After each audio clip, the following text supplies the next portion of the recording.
We speak at 5 a.m. and sometimes 2 o'clock in the afternoon to make sure that someone can be free and get safe.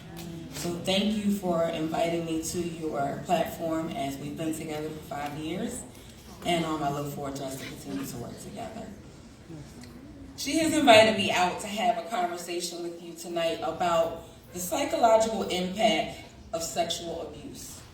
Now, the conversation starts with us understanding that we hear about domestic violence. So where does sexual abuse come into play? And so I didn't come as a therapist and using all of these, as we've said earlier, scientific words. I want to come to you and have a conversation about what it actually looks like. And for me, that was a loaded thought and a process, and how it is that I can convey to you in a very short window, but give you a picture so that when you see in your family, in your neighbors, in your classrooms, in your church visits, whatever it is that you have a space of individuals, that you can know what it looks like. So what I came up with was breaking it down into 3 parts. It's a mental conversation, it's a physical conversation, and it's behavioral. Did you hear me? 3 parts. Mental, physical, and behavioral. So if it's mental, the person who is the abuser captures your attention. And they capture your attention by there being a space of a lack. So if there is a lack of finances, if there is a lack of self-esteem, if there is a lack of confidence or the ability to know that you are loved and you have a place in someone's heart because they spend time with you, they acknowledge you, they give you that validation in which fuels you to have your voice because your voice is important, then you would be able to have the space, understandably so, that you are important. Your voice matters. And to you as a child, you are important in this family. And so we don't want anybody to violate you. So that would be the mental. Also, the fact of asking you to be a secret keeper. The secret keeper is the one that holds the bag. The secret keeper is the one that's taking notes in the kitchen, in the car, in the classroom. Every conversation that is going on is like a movie taking place in your living room.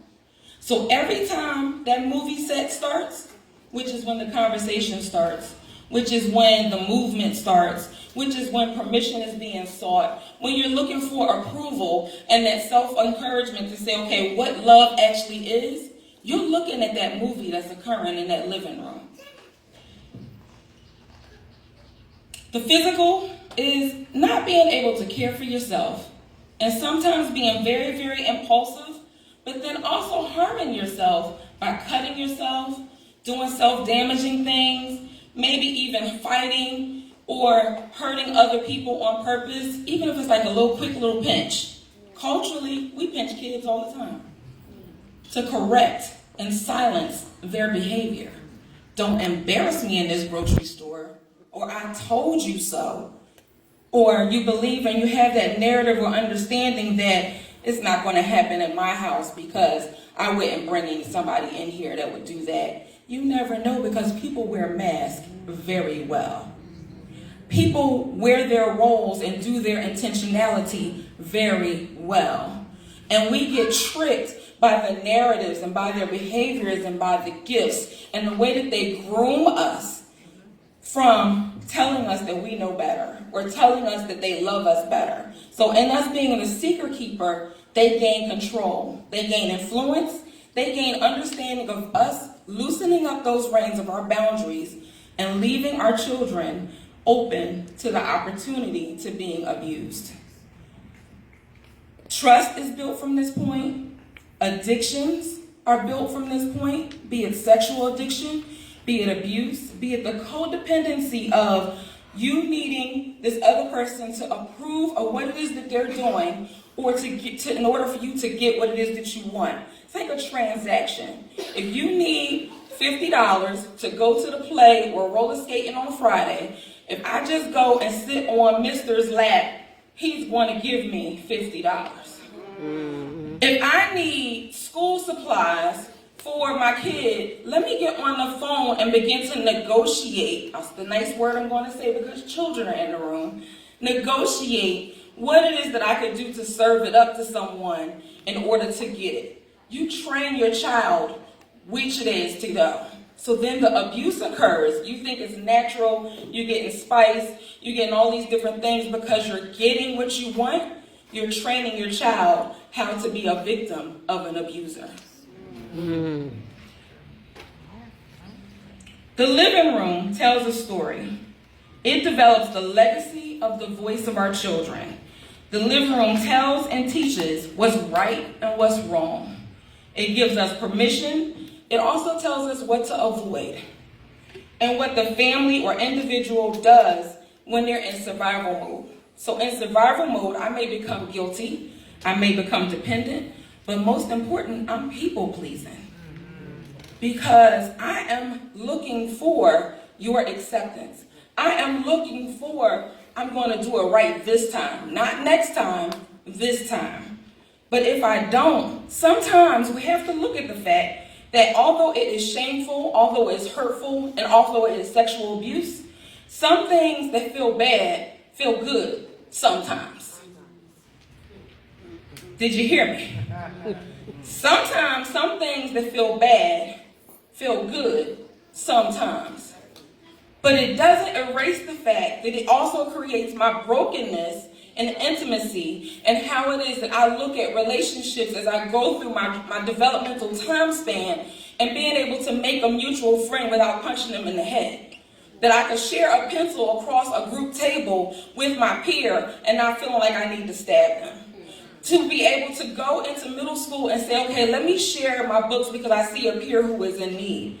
To go into a college campus and say, I don't have to compare myself to the next person that is with me. There's developmental stages to this.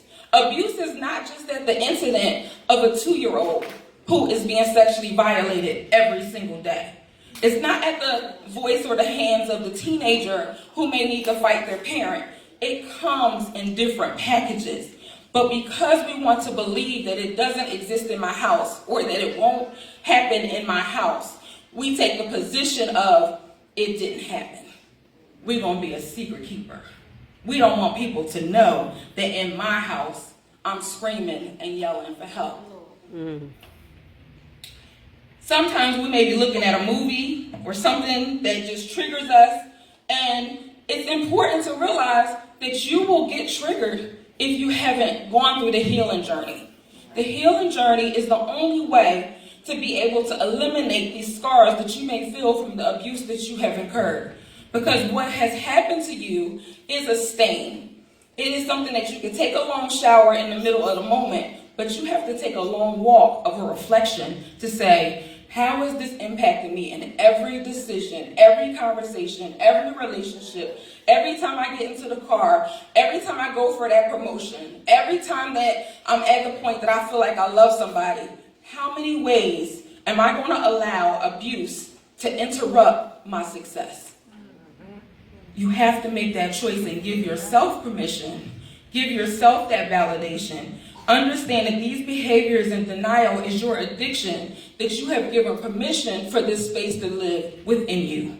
So being a secret keeper, avoiding what's important to you, is the garden of grooming. And once they capture your attention in that garden, how many seeds are you going to allow them to plant? Mm-hmm. Or are you going to change your flower? Mm-hmm. The psychology needed is to increase awareness, education, and give children a voice to speak. And giving them a voice to speak, we give them courage without defining and helping them understand their own personal truth. We can pour into them what we think is important, but allow them to create their voice, because their voice is the one that's going to be that social change agent that's going to help in the next generations to come. Protecting their mind, body, and spirit from the secrets of the historical legacy of their voices. So grooming would be the key thing that we would need to be mindful of in all of the ways that I've described it, and I'm sure there's many, many more that I could. However, I wanted to give you a glimpse of a picture of a flower planting seeds, you make the decision. Are you going to groom that flower to be healthy, or are you going to groom that flower to have dead weeds always pulling it down? Thank you. Mary Mac.